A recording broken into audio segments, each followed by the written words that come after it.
Soy Octavio López Gregorio, del quinto C. Este es mi video sobre la historia universal contemporánea. Para empezar, hay que definir la palabra historia, que es como la domina Carlos Marx, como una ciencia que estudia el pasado de la sociedad. Además, que la historia universal no es nada más que la producción del hombre por el trabajo humano. ¿Y quienes hacen la historia? Son el pensamiento, las circunstancias y la contracorriente. La historia nos ayuda para entender nuestro presente. Imperialismo, colonia, monopolio. Primeros conceptos a entender. ¿Qué son estos conceptos? El imperialismo es una doctrina donde rige la burguesía y se explota el proletariado, como lo vemos en México.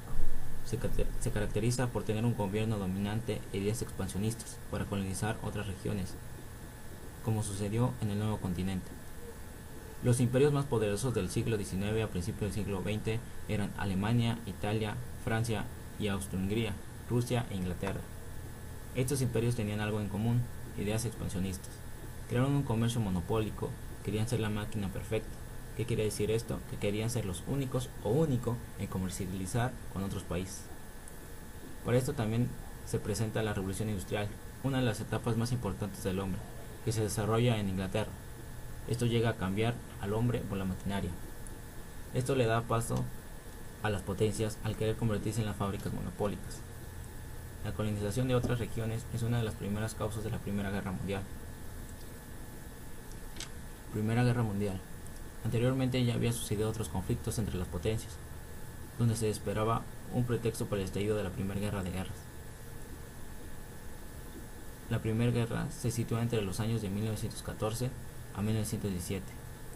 En 1914, el detonante o pretexto para que comenzara la guerra es nada más que la muerte del archiduque Francisco Fernando, que era heredero al trono,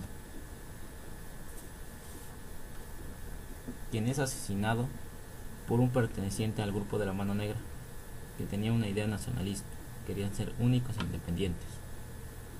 Después de la muerte del archiduque empiezan las declaraciones de guerra. El imperio de Austria-Hungría contra Serbia. El imperio ruso, defensor de los Países Bajos, le declara la guerra al imperio austrohúngaro. Quienes se incorporan en el conflicto son los países europeos como Alemania, Italia e Inglaterra. Aquí es donde se forman los ejes, como la Triple Alianza, que era Inglaterra, Francia y Rusia. La Triple Entente estaba conformada por Alemania, Austro-Hungría e Italia. Empiezan las batallas, como la guerra de trincheras y demás. Para 1917, Rusia abandona la guerra, puesto que también tenía su propia revuelta. Estados Unidos entra en este conflicto solo para afianzar su puesto como primer potencia del mundo, al apoyar a la Triple Alianza, que resultó vencedora.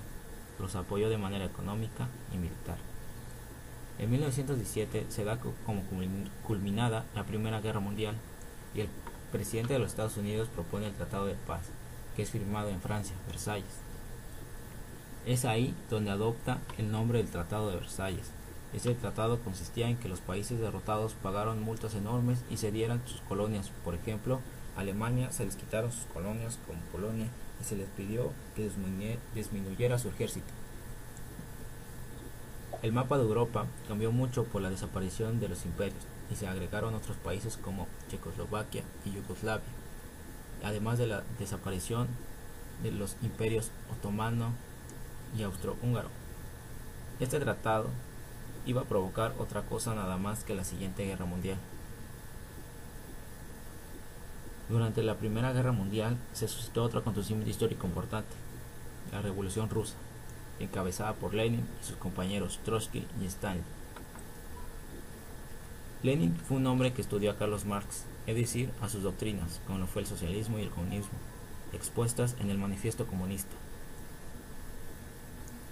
Que el socialismo surge después de la derrota del capitalismo, y así hacer una sociedad que pueda trabajar unida, y así llegar al comunismo, que su principal filosofía es una sociedad sin clases. Capitalismo: lo tuyo es mío. Socialismo: lo tuyo, lo mío es de nosotros. Comunismo: lo mío es mío y lo tuyo es tuyo. Lenin en 1905 hace una huelga o marcha pacífica en contra del zar Nicolás II, pero el gobierno del zar lo suprimió con ataque. Este suceso es conocido como el Domingo Sangriento, muy parecido a lo que ocurrió aquí en México en el 68. Después de este suceso, el zar Nicolás II crea la Duma, un parlamento, que se destacó solo por su nepotismo. También se crea el grupo de los soviets, que era la clase trabajadora para defender los intereses del pueblo, que luego se les uniría el general Trotsky con el ejército a su lado. Para 1917, el gobierno del zar estaba en problemas, que algunos los responsabilizaban al monje loco o a Rasputín, que era el consejero del zar. Lenin logra hacerse del poder tras la muerte de la familia real, y así culmina la Revolución Rusa. Felices años 20. Tras la Primera Guerra Mundial, los países europeos quedan afectados económicamente y Estados Unidos se convierte en la locomotora de la alza económica. Por esto, tenía que llegar la Segunda Revolución Industrial, y con ello aparece la electricidad, dándole paso a la construcción de automóviles, electrodomésticos, etc. En Estados Unidos, las fábricas trabajaban al 100% y sus trabajadores se convierten en ejemplos a seguir por sus prestaciones para los demás países. En esta etapa surge la porquería del marketing, que hacía que las personas compraran productos que eran muy caros, pero que les hacían ver que eran indispensables para subsistir. Para que las personas pudieran adquirir productos muy caros, se crea el crédito, para que pagaran a plazos largos. Sin darse cuenta, el crédito fue la vía que desvió la locomotora, pues al no pagar a los que habían sacado crédito, la banca de Nueva York cayó, conocida como la Gran Depresión de 1929, o también conocida como el Jueves Negro. Las fábricas empezaron a quebrar y el desempleo corría por todas partes. Los empresarios ya no sabían qué hacer, incluso algunos llegaron a matarse. Para resolver este enorme problema, llega el nuevo tratado, que consistía en rescatar a las fábricas prestándoles dinero de parte del gobierno, de igual manera que sucedió en México con el Fobaproa. Gobiernos totalitarios. De igual manera, los países europeos también sufrieron con la Gran Depresión, como Alemania, Francia e Italia. En esta etapa de la historia entra Hitler, Benito Mussolini, Francisco Franco y Stanley, portadores de las doctrinas totalitarias, pero que ayudaron a sus países a salir de la Gran Depresión.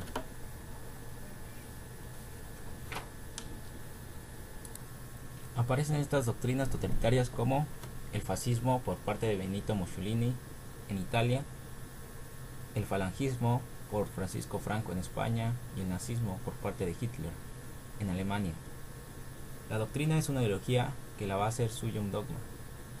Los gobiernos totalitarios se caracterizan por querer apoderarse de todos los sectores, tanto cultural, económica e incluso en la vida personal, además de su mejor arma, que era el control de los medios comunicativos. Además, que son portadores del nacionalismo. El fascismo tenía por filosofía engañar al pueblo con ideas comunistas, o sea, la desaparición de las clases sociales, pero solo era el capitalismo cubierto con la ideología comunista. El falangismo tiene por filosofía el uso del poder divino. Esto quiere decir una iglesia, un gobierno, un mismo conjunto, donde tiene por única y obligatoria a la religión católica. El nazismo va más allá del mundo sensible, pues quería crear una sociedad con características del superhombre, crear una raza aria, donde no cabían los inútiles ni los débiles. Además de despreciar a los judíos, en donde aparece el Holocausto, que es el infierno para los judíos. Segunda Guerra Mundial, que tiene como fecha de inicio el 1 de septiembre de 1939 y culmina en 1945. Tras el Tratado de Versalles, Alemania no queda muy contenta, así que de la mano de Hitler querían poner su nombre en alto y apoderarse de nuevo de las colonias que habían perdido en la Primera Guerra, que eran necesarias por sus recursos. La Guerra Relámpago. Alemania ataca a Polonia por ser una de las colonias perdida y más cercana. Polonia no contaba con un ejército para poder combatir a Alemania. La estrategia de Hitler fue atacar por aire y tierra, o sea, por bombardeos y tanques, donde nuevamente se empiezan a formar los ejes para defender y atacar. Ahora se incorpora Japón. Francia e Inglaterra responden a la declaración de guerra de Alemania. Inglaterra es atacada durante 56 noches seguidas. Estados Unidos entra en el conflicto al responder al ataque japonés contra la base naval de Pearl Harbor, mientras Alemania, su peor derrota fue en el Stalingrado, porque querían invadir la capital de Rusia, Moscú, pero era tiempos de nieve y eso fue un factor muy importante para que se diera la derrota de los alemanes. La Segunda Guerra Mundial se culmina por los ataques de Nagasaki y Hiroshima. Esto es todo lo que aprendí en el primer parcial de Historia Universal Contemporánea. Gracias.